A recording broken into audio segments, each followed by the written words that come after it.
Finding accommodation as a touring actor can be a little bit of a minefield and nobody teaches us how to do it, so I thought I'd make a video to teach you guys all my best tips and tricks that I've learned along the way to find the best places possible. Hello and welcome back to a new episode of Frenchy Fridays. If you don't already know me, I'm Alicia and I play Frenchie in the Greece UK tour and I make videos every single week, so make sure you're subscribed so you don't miss anything. Being a touring actor is a hard enough job as it is, but we have this extra little bit of weight put on us, which is finding our own places to stay. And guys, I could tell you some horror stories about where I've stayed in the past, like it's really not okay and our industry needs to do better. However, we have to cope with what we're given right now, and I feel like I've sort of got it down as to like how to find the best places and to make sure you're safe and that you have a good time. That's what this video is going to be about today. So the first thing I want to say is that we get a very set amount of money per week as actors who are touring the UK.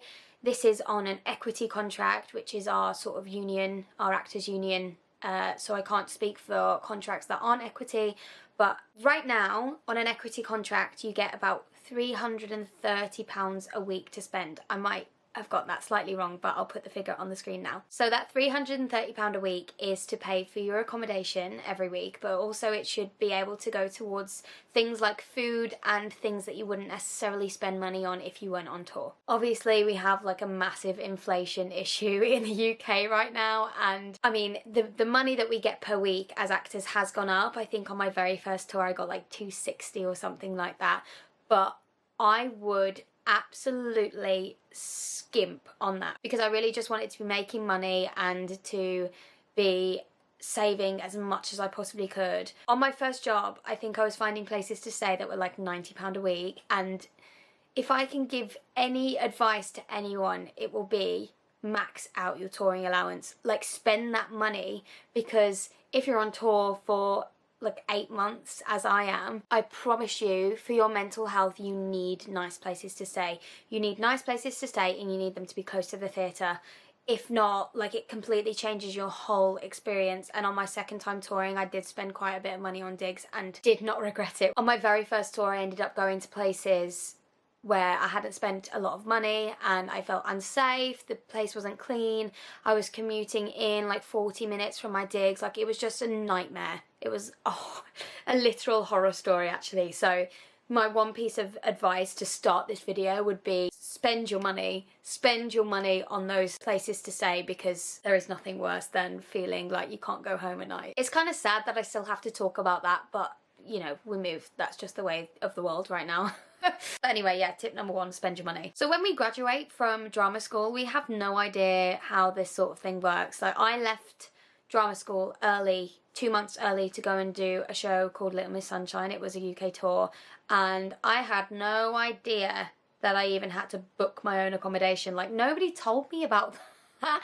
I'm not really sure why, but anyway, I learned pretty quickly. The main place that I tend to find my accommodation is on a website called Theatre Digs Booker. There are loads and loads of people on there who hire out their spare rooms or hire out their whole house or hire out sort of like their shed in their garden or anything like that, and all you have to do is type in your location, your venue that you're going to be performing at that week and the dates, and you can put several filters in, like how much you want to spend, how many rooms you're looking for and all that jazz, and you'll get a ton of people that are advertising their rooms. That's the case for like most places. Some places are harder to find than others because there's just not that many people offering out their rooms. I know on the Greece tour I have ended up spending a lot more than my touring allowance in one venue, and I'm staying in a travel lodge for the week because there were just no good digs in the area. So yeah, that's annoying, but in most places they do have a lot of people who are renting out homes. So yeah, I'd say the first place to look for accommodation is Theatre Digs Booker. The second place is maybe Airbnb, but normally you can only afford to do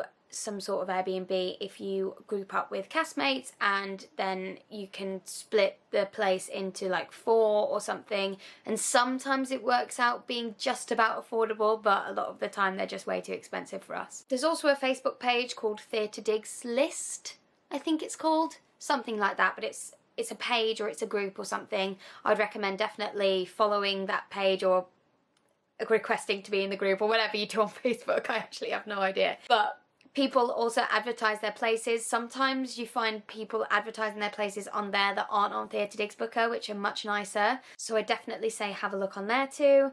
And then if all else fails, booking.com and hotels, but honestly it's just so expensive to do hotels these days that it's kind of a no-go unless you're really, really struggling. So for me, when I get my contract through, I get my touring schedule, I will book as many digs as I can straight away. I will do it as far in advance as I possibly can, because all of the good digs will just get taken like that, and then before you know it, you've got nowhere to live. It's actually really scary.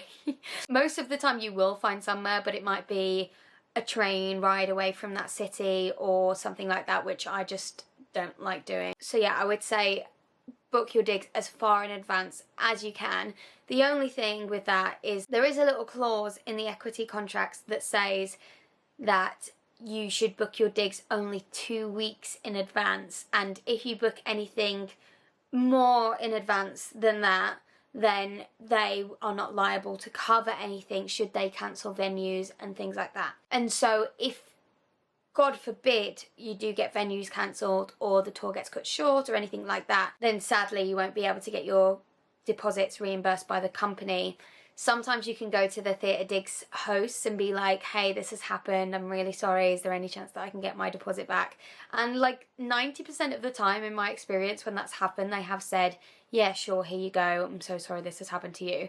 However, there are some horrible people in the world, and you know, if you've booked 16 venues worth and it all gets cancelled, touch wood, then you could be losing quite a lot of money. That's the other thing about booking digs so far in advance. I've now booked all of my digs for the whole of the Greece tour until November, and normally the deposits are around 10% of the price, and so you can imagine I've shelled out hundreds and hundreds of pounds booking these places, and I won't get that money until like 2 weeks before each venue. So it will feel good in the end because I will have paid a certain amount of those digs prices. However, right now it feels like I'm very out of pocket. But like I said, to me it's kind of worth it to make sure that I have somewhere nice and safe to stay. In terms of like my ideal digs, I would say my number one preference would be to be in a self-contained place by myself. I love my own space, and being on tour with a lot of people can be a lot, and you're waking up with these people a lot of the time, you are going for brunch with these people, you're going for lunch with these people, you're going to the gym with these people, you're going to work with these people, you're going home with these people. There's just kind of no escape. And although I've met some of my closest friends from being on tour, you do need your own space to some extent, and you know, even if you have your own rooms and everything like that, you're still going to chill together in the evening, and yeah, it can just get a lot being in amongst people all the time, especially musical theatre performers. We're all normally quite bubbly and in your face, so it can be quite a lot. So if I can get somewhere that's really close and that I'm on my own and it's in the touring allowance, that will be my number one priority. And also a rule that I have is that I am no longer than a 15-minute walk from the theatre in every single venue, because if I am longer than 15 minutes from the theatre, I will be getting an Uber at night. Like, I just know I will. I can say, oh no, I'll be fine walking home, you know, this person's got digs over there as well. But honestly, trust me, you will just get an Uber home. Like, you're just not going to do the walk after a show. It's just not going to happen. And so the money that you saved being a little bit further out of the city, you're then spending on Ubers backwards and forwards, so you may as well just get somewhere that's really close to the city centre and spend a little bit more money, in my opinion. My second preference, which is what a lot of my digs have ended up being, is staying in self-contained accommodation with a castmate. And I would just say, like, before you book a ton of digs with a castmate, like, make sure you know them, that you're really good friends, and you know, if you don't know anyone at all, I would say try and book digs with different people along the way, because you might find that even though somebody is really nice and like lovely to hang about with, they might not be the ideal sort of living companion, and nobody even thinks about that. And there's nothing worse than sort of being in a space with somebody that you're not, I'm going to say compatible with, that's not really the right phrase, but Anyway, yeah, I would say if you don't know anyone very well, then try and like vary who you're staying with throughout the tour. For me, I have some really good friends that I met on Greece last year. I know that they are lovely people. I know they respect my privacy. I know that we have that sort of like on a level mutual agreement that we're gonna be nice people to live with and we have mutual respect. I know it sounds really like deep and serious, but when you're living with somebody for 8 months, like that's a big deal. But yeah, it's worked out for me that I can do that a lot of the time, which is great. And then the other type of accommodation that I've got for the Greece tour is just living with a host. And for me, like if it is really far out and it's self-contained, or you can live with a host really close, I'm gonna live with that host every single time. Even though I'd prefer to live on my own, I 100% prioritize distance. It's really important to me that I can just scurry on home and don't have to do a big journey when I leave work. So that's like where I find my accommodation and my preferences, but as you can imagine, this is like a ton of admin. Like, it is ridiculous how many hours you have to put in finding all your digs, making sure they're all the right weeks, writing addresses down, like having all of the information. And it gets even worse when you start putting train tickets to and from each venue like in the mix. It's really a lot of work. So I do all of my admin on my iPad. I've done it like on my laptop before in a spreadsheet or anything like that. I'm going to show you, and I will blur out any bits of information that are private. Actually, I'm just gonna scribble over this. Okay, I've just done a horrible job of like scribbling out a whole column.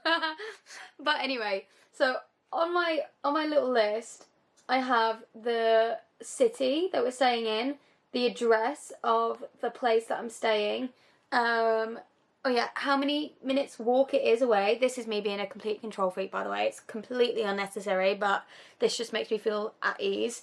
How much money I've paid towards that place so far, and also what I've got left to pay. So the way that the digs work is that you pay your deposit. Just gonna erase all of these scribbles.